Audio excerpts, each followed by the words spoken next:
Parashan Pintras, le fameux Pintras qu'on appelle également Eliyahu Navi, le seul homme qui a su réagir face à la débauche qui s'est installée dans le peuple juif avec les femmes de Midian et de Moab. À ce moment-là, Akadosh Baruch Hu témoigne et Shivet Ramati, il a été capable d'enlever la colère de Dieu. Et Akadosh Baruch Hu va le récompenser en lui disant Inni noten lo et beriti shalom, voici que je lui donne mon alliance de paix. Le mot shalom a une particularité, c'est que le vav qui le compose est brisé. Dans tous les Sifrei Torah, vous aurez un petit trait, un petit espace, un petit trait. Et il y a beaucoup d'encre qui a coulé sur ce vav. On va essayer de donner une petite explication à ce propos. Et Shivet Ramati, il a réussi à annuler ma colère. Le mot Ramati s'écrit Chet, Mem, Tav, Yud. Au milieu du mot Mem, Tav, vous avez le mot Met.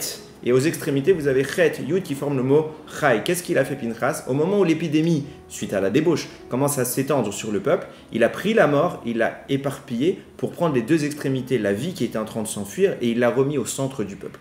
De là, nous dit le Targum Yonatan ben Uziel, Akadosh Baruch Hu l'a béni de devenir un ange qui vivra éternellement, le fameux Eliyahu Navi. Vient nous dire, Chachamim, c'est le Hagra des Kala qui écrit ça. La neshama d'un individu est composée par deux éléments. Un élément céleste qui est extracorporel et un élément terrestre qui est intracorporel. Pourquoi? Afin de relier les deux mondes. Comme ça, quand nous agissons sur Terre, nous pouvons faire bouger les sphères qui nous surplombent, qui nous dominent. Pourquoi ça fonctionne de cette manière? Pour la simple et bonne raison que c'est comme ça que le monde aurait dû fonctionner dans sa version parfaite.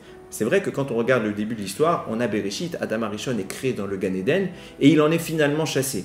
Mais dans l'hypothèse où Adam n'aurait pas fauté, il n'aurait pas été chassé. Donc à quoi servait tout le reste du monde, le monde où nous sommes nous? Il aurait servi à rien? Dieu l'aurait fait juste au cas où, c'était un plan B provisoire? Eh bien évidemment que non. Chachamim nous explique, c'est le Chesed l'Avram, le papa du Chida qui écrit cela, qu'en réalité le Gan Eden était l'équivalent de la sphère Rouhani.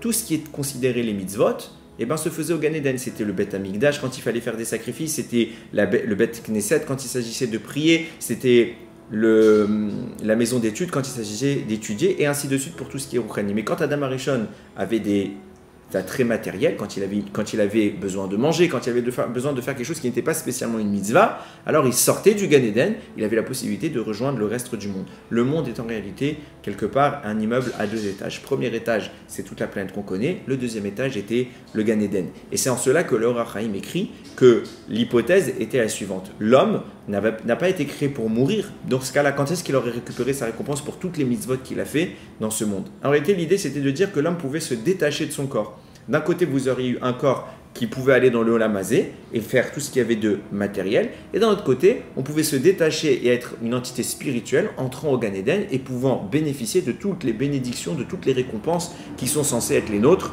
quand on a fait Torah Mitzvot. Et bien c'est exactement ce qui est proposé finalement à Eliyahu Navi, ou précisément à Pinchas. Pinchas et Shivet Ramati, il a éloigné la mort qui était devenue centrale et il l'a transformé en vie qui était à la périphérie. Il en est devenu un malach. Un malach en ce sens où il peut se détacher de ce corps et voyager entre les deux mondes. C'est pour ça qu'on dit que Eliyahu Navi est à la fois le malach à Brit, il est dans toutes les synagogues dans lesquelles on opère une Brit Mila. Comment c'est possible d'être tous les endroits à la fois? C'est impossible, à part si vous êtes un ange, à part si vous êtes une neshama, quelque chose de spirituel.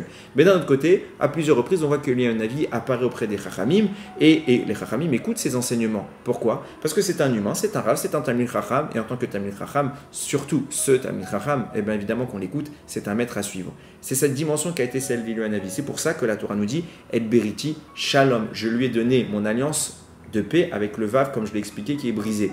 Chachamim nous dit, ça nous enjoint à le lire Shalem, quelqu'un de complet. Il a réussi à atteindre l'état parfait des deux dimensions, de la sphère d'en haut et de la sphère d'en bas. Et cela est insinué par ce vase brisé. Pourquoi vous avez un vase brisé? Justement pour dire la partie d'en haut, la neshama qui est céleste, la partie d'en bas, la neshama qui est terrestre, la partie d'en haut, l'âme, la partie d'en bas, le corps. Eliyahu Navi a réussi à scinder ces deux notions pour s'élever et transiter entre le ciel et la terre chaque fois que c'est nécessaire. Alors, c'est l'objectif de notre vie, notre Yehiraton, que nous aussi, on arrive à repousser la mort. Comment on repousse la mort? En faisant la Torah, en cherchant le Etz HaChaim, l'arbre de la vie, qui est bien évidemment la Torah et les mitzvot.